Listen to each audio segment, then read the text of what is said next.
All right, so if you thought your antivirus was invincible, think again. There's a brand new tool out there called EDR Freeze that's got the cybersecurity world buzzing, and not in a good way. Today, I'm breaking down exactly how this tool works step by step and why it's got security experts so concerned. So let's set the stage. EDR stands for Endpoint Detection and Response. Basically, it's the fancy software that's supposed to catch hackers in the act.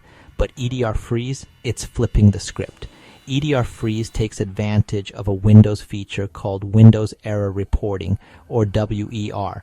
Normally, WER helps Microsoft figure out why your programs crash, but EDR Freeze uses it for a sneaky purpose. Step 1. The attacker triggers an error in a security process like your antivirus or EDR software. This makes Windows start collecting data for a crash report.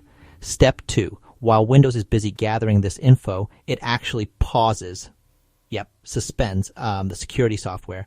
That means for a crucial few moments, your antivirus is totally frozen. Step 3. During this freeze, the attacker can run their malicious code, move, laterally disable security tools. It's like distracting a guard with paperwork while you sneak past. What's especially wild is that EDR Freeze doesn't exploit a bug or vulnerability. It's abusing a legit Windows feature. So most security software isn't even looking for this kind of trick.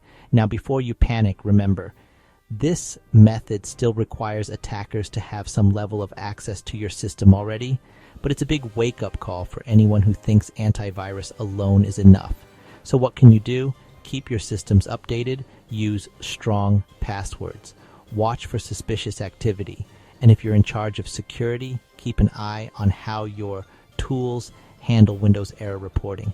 That's the breakdown. EDR Freeze is clever, but knowledge is your best defense. Stay safe out there, and don't forget to subscribe for more tech breakdowns like this.